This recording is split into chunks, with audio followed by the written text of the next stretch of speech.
I confess I'm worried. Worried because Israel, official Israel, doesn't seem to be worried at all, and that lack of official concern reflects on the attitude of the Israeli public in general. Official Israel seems not to be at all worried, that is, about any prospects for negotiations with the Palestinians taking a step forward, much less any hope of any promising peace moves taking off anytime soon.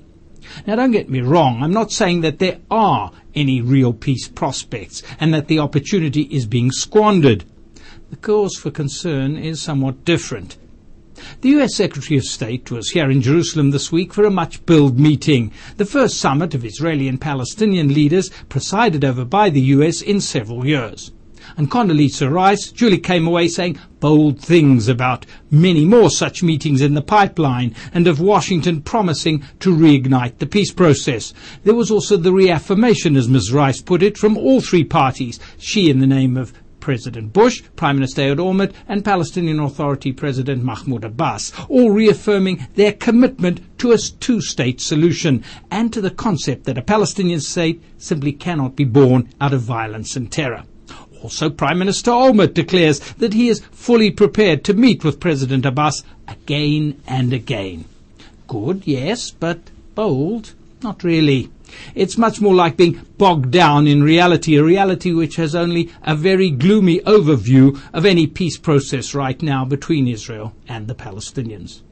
Still, my concern does not stem from the fact that the Palestinians at their recent Mecca summit didn't move things forward as much as had been hoped in terms of Hamas being ready to recognize Israel. Nor is there any dismay over the fact that the US and Israel have closed ranks to maintain, as Prime Minister Olmert put it, the unambiguous condition that there can be no recognition of a new Palestinian unity government which does not itself accept the international community's conditions: recognition of Israel, renunciation of violence, and acceptance of the results of previous peace talks.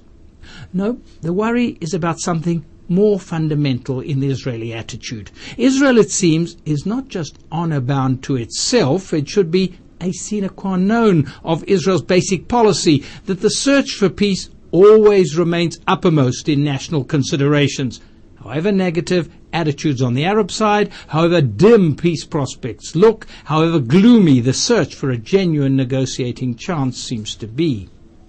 It may well be, as some Palestinians don't care to hide, that the deal struck under Saudi stewardship a fortnight ago to end the year-long futile Hamas administration and to form instead a united Palestinian government between Hamas and Fatah was aimed not so much at setting a real peace process in train, but so as to head off further civil strife in Gaza and the West Bank. And that means that in the end, Mahmoud Abbas was able to get Hamas to budge no further than to give him a green light to negotiate with Israel, while Hamas itself maintains its steadfast anti-recognition of Israel's stance. It's hardly much, and in fact that means that the onus is not on Israel, certainly not in Washington's eyes.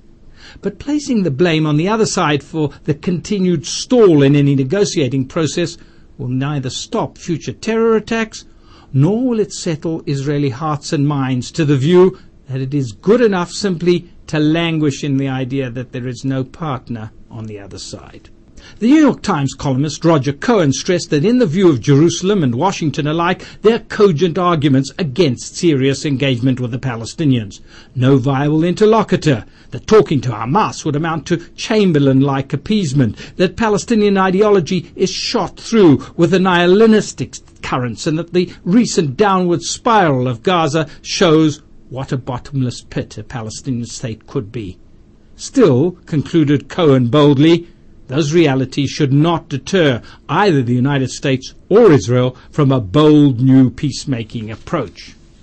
Picking up that theme, Israeli columnist Doron Rosenblum writes, since the failure of the Oslo Accords to yield a final peace, Israelis have despaired. Our diplomatic and political talents have atrophied like unused muscle.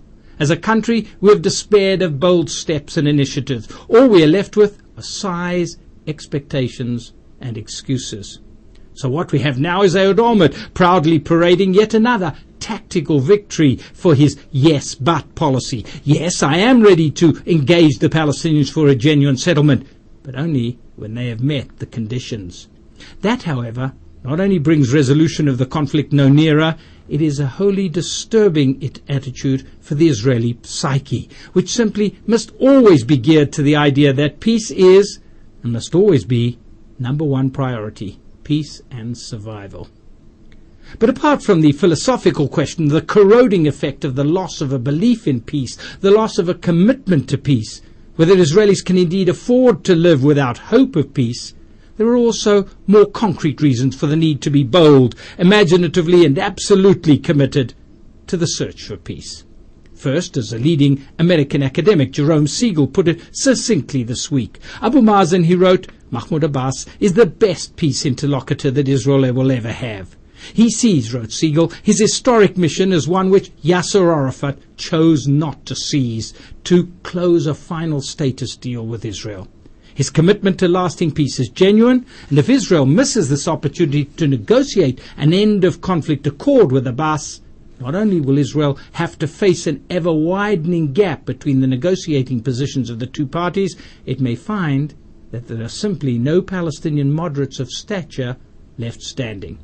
And then there's another thing about a negotiating limbo. A no-war, no-peace situation is sometimes predicted and projected as a not uncomfortable situation for Israel to be in, a situation in which Israelis can get on busily with other issues atop of the national agenda, pressing issues indeed like economic progress, rooting out corruption in high places, creating a healthy civic society. Maybe true.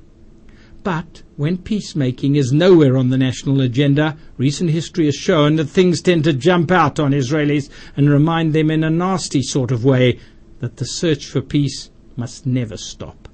Quite simply, there is no stasis, no paralysis in the Middle East. Beyond diplomatic immobility, things are liable to go very much awry. Recall 1973 and the outbreak of the Yom Kippur War, the year 2000 and the start of the Palestinian Intifada uprising, and last July's Hezbollah rude assault across the Lebanese border. In the final analysis, the responsibility of any responsible Israeli leadership to the Israeli people is that they will search for peace in any and every way, genuinely and honestly, and preferably by being prepared to devise and initiate far-reaching, even daring political plans for peace, even though the conditions for their implementation may not yet have been created. Israel, quite simply, must always be ready for the moment when the Palestinians will stop saying no.